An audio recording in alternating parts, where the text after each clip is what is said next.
말씀의 자리에 오신 성도 여러분을 환영합니다. 라오디게아 교회를 위한 기별이라는 제목으로 목요일 교과 함께 묵상합니다.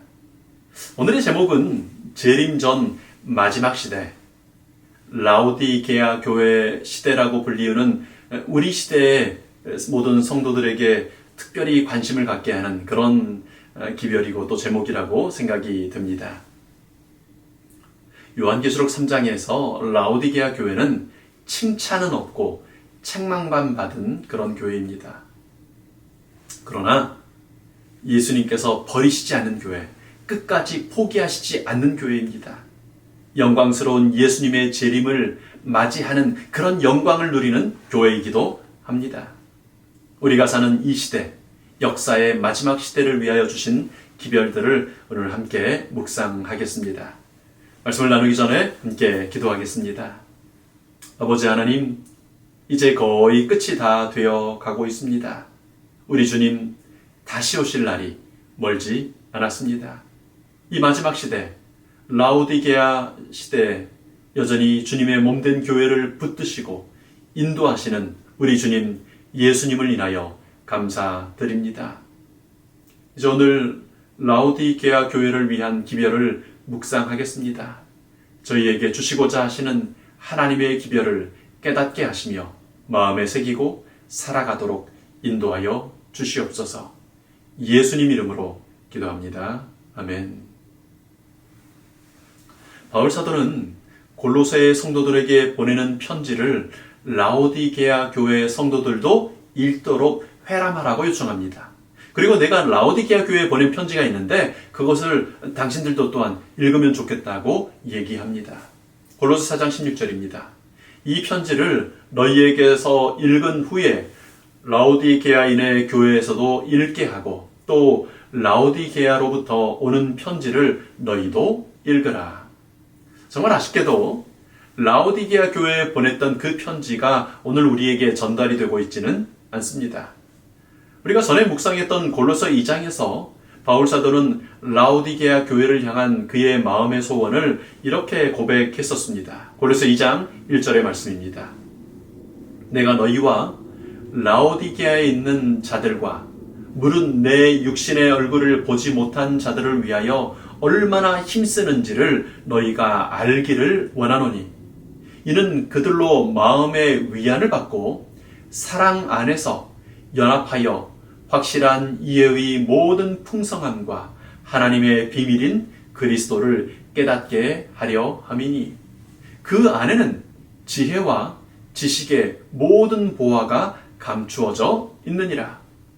하나님께서 라오디게아 교회 시대를 사는 우리에게 주시는 말씀이라고 생각이 됩니다. 우리는 예수님의 얼굴을 보지 못했지 않습니까? 예수님께서는 우리를 사랑하심으로 우리를 구원하기를 원하십니다. 예수님께서는 우리가 마음의 위안을 받고 사랑 안에서 우리가 연합하기를 원하십니다. 하나님께서는 우리가 진리에 대한 이해를 확실히 하여 하나님의 비밀인, 하나님의 구원의 비밀, 구속의 비밀인 그리스도를, 예수님을 깨닫기를 원하시는 것입니다. 라오디게아 교인인 우리들이 마음의 위안을 받고 사랑할 수 있도록, 그렇게 사랑 안에서 연합할 수 있도록 하는 진리가 무엇일까요? 그 풍성함을 확실히 이해해야 하는 진리는 무엇일까요? 하나님께서는 선지자 이사야를 통해 그 비밀을 이렇게 드러내셨습니다. 이사야 60장 1절의 말씀입니다. 일어나라, 빛을 발하라. 이는 내 빛이 이르렀고 여호와의 영광이 내 위에 임하였음이니라. 보라, 어둠이 땅을 덮을 것이며 캄캄함이 만민을 가리우려니와 오직 여호와께서 내 위에 임하실 것이며 그의 영광이 내 위에 나타나리니 그 나라들은 내 빛으로 왕들은 비치는 내 광명으로 나오리라. 우리 유대인 형제들은 지금도 영광의 메시아께서 오셔서 이 예언을 이 땅 위에서 즉시 이루어 주실 것이라고 믿고 또 기다리고 있습니다.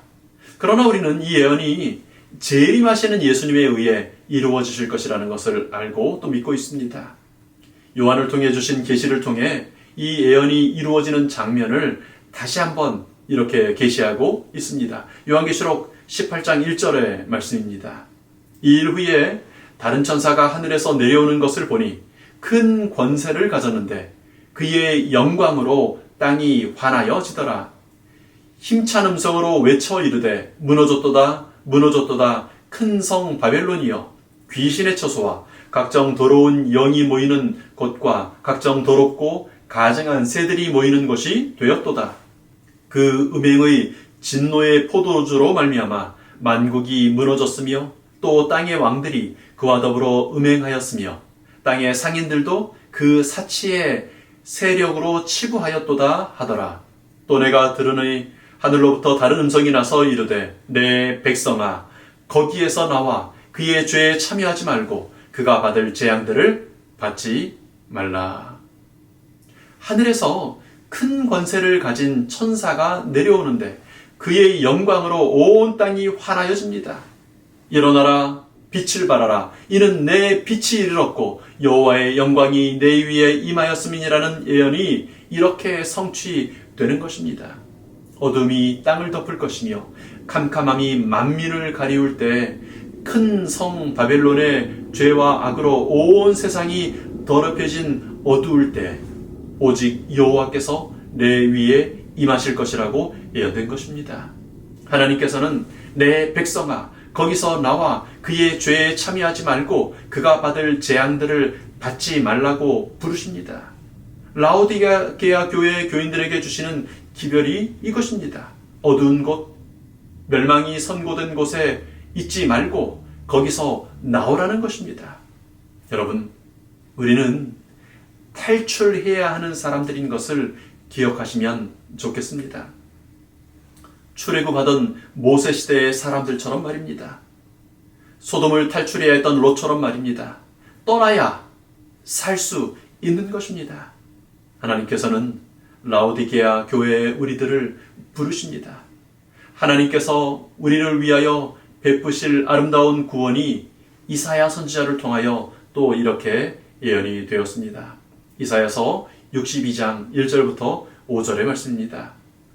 나는 시온의 의가 빛같이 예루살렘의 구원이 횃불같이 나타나도록 시온을 위하여 잠잠하지 아니하며 예루살렘을 위하여 쉬지 아니할 것인즉 이는 여호와께서 너를 기뻐하실 것이며 내 땅이 결혼한 것처럼 될 것임이라. 마치 청년이 처녀와 결혼함 같이 내 아들들이 너를 취하겠고 신랑이 신부를 기뻐함 같이 내 하나님이 너를 기뻐하시리라. 이제 이 구약의 예언은 사도 요한의 계시록 가운데 다시 한번 이렇게 재차 확인되고 있습니다. 요한계시록 19장 7절의 말씀입니다. 우리가 즐거워하고 크게 기뻐하며 그에게 영광을 돌리세. 어린 양의 혼인 기약이 이르렀고 그의 아내가 자신을 준비하였으므로 그에게 빛나고 깨끗한 세마포 옷을 입도록 허락하셨으니 이 세마포 옷은 성도들의 옳은 행실이로다 하더라. 여러분, 어린 양의 혼인 기약이 가까이 왔습니다. 하나님께서 빛나고 깨끗한 세마포 옷을 우리에게 입혀 주십니다. 라오디게아 성도들은요,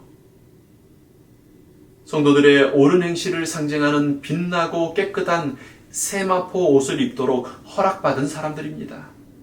예수님의 은혜와 사랑으로 일깨워진 옳은 행실의 옷을 입도록 허락받은 것입니다. 이 빛나고 깨끗한 옷을 입도록 허락받은 사람들이 라오디게아 교회의 성도들입니다. 우리가 거부하지 않고요, 받아들이기만 한다면 우리에게 성도들의 옳은 행실로 나타날 그 깨끗하고 빛난 옷을 입는 것이 허락되어 있는 것입니다. 여러분, 라오디게아 교회는 여러분 잘 아시는 것처럼 뜨뜻미지근하여 토하여 내치게 된 그런 교회입니다. 여러분, 그러나 동시에 라오디게아 교회는 영광스러운 늦은 비 성령님의 활동하시는 시대이기도 합니다. 우리는 이제 그 둘 중에 한쪽을 선택할 수 있습니다. 많은 사람들처럼 여전히 뜨뜻미지근한 채 버려짐을 당할 수도 있습니다. 그러나 우리가 원하기만 한다면, 그렇게 선택하기만 한다면 우리에게 허락해 주신 빛나고 깨끗한 세마포 옷을, 그 두루마리 옷을 입는 성령님 충만한 사람들이 될 수 있는 것입니다. 날마다 하나님의 말씀을 읽고 기도함으로 하나님께 나아가시게 되기를 바랍니다. 예수님께서 그렇게 하셨던 것처럼 기도로 하나님의 능력을 붙잡으시게 되기를 바랍니다. 하나님은 이제 이 마지막 라오디게아 시대에 내 백성아 거기에서 나오라고 부르십니다. 여러분, 오늘 내가 떠나야 하는 바벨은 무엇일까요? 사단이 내 삶의 올감에 넣은 혼잡된 것은 무엇입니까? 개혁과 부흥이 일어나야 합니다. 실제적으로 나아가는 변화, 어제와 다른 오늘의 변화가 일어나야 하는 것입니다. 여러분, 근데 이런 변화가, 이런 옳은 행실이 허락된 일입니다. 성령님의 도우심을 구하면서 예수님을 의지하여 나아갈 때 할 수 있도록 이미 힘이 주어진 일이고 능력이 허락된 일인 것입니다. 예수께서 우리의 죄값을 다 치르셨고 다 이루었다고 선언하셨기 때문에 이미 할 수 있는 일로 결정이 된 일입니다. 하늘과 땅의 모든 권세를 내게 주셨다고 말씀하신 예수님께서 허락하신 일인 것입니다. 우리가 죄를 고백하고 하나님의 은혜를 구하며 나아가기만 하면 탕자의 아버지처럼 상거가 뭔데 달려나와 안아주시고 맞아주시는 아버지 하나님을 만나게 되는 것입니다. 구주께서는 잘못하는 자들에게 회개하도록 촉구하신다. 마음을 겸비하게 하고 죄를 고백하는 자들은 용서받을 것이다. 그들의 죄는 용서될 것이다. 여러분, 약속이 분명합니다. 우리의 죄는 분명히 용서받습니다. 너무나 쉽고 확실한데 우리의 게으름이나 믿지 않음으로 이 단순하고 쉬운 회개의 길을 거부한다면 얼마나 안타깝고 아쉬운 일이겠습니까? 예수님께서 오늘도 라오디게아 교회의 무리들을 부르십니다. 사단은 마지막으로 우리들을 속이고 거짓 평안을 속삭일 것입니다. 그렇게 심각한 것이 아니라고, 나중에 하면 된다고 유혹할 것입니다. 그러나 자신의 죄를 고백하면 연약함을 보이게 될 것이라고 생각하는 사람은 용서를 얻지 못하고 그리스도를 그의 구주로 알지 않게 될 것이며 범죄를 계속하고 실수에 실수를, 죄에 죄를 더해 갈 것이다. 책들이 펼쳐지고 모든 사람이 책에 기록된 대로 심판을 받는 날에 이런 사람이 어떻게 할 것인가? 라오디게아 교회 성도 여러분, 우리를 향한 초청과 약속을 기억하시게 되기를 기도합니다. 아직 기회가 있을 때 바람을 붙잡은 내 천사가 아직도 기다려주고 있는 이 은혜의 시간 동안 하나님께 나아가 이마에 하나님의 인을 받는 성도들 되시기를 기도합니다. 아버지 하나님, 이 종말의 시대에 뜨뜻미지근하게 사는 저희들 라오디게아 교회를 끝까지 붙잡아 주셔서 감사합니다. 이사야 선지자를 통하여, 요한 사도를 통하여 주셨던 약속의 말씀들, 확신의 말씀들을 인하여 감사를 드립니다. 다 이루어 놓으신 그 구원을 받아들이기를 원합니다. 우리를 위해 준비하신 빛나고 깨끗한 세마포를 입기 원합니다. 한 걸음 돌아가면 상거가 뭔데 먼저 뛰어나와 맞아주시는 아버지 하나님 계심을 기억하게 하시고 하나님께 나아가도록 인도하여 주시옵소서. 성령님 충만하게 하여 주시옵소서. 감사하신 예수님 이름으로 기도합니다. 아멘.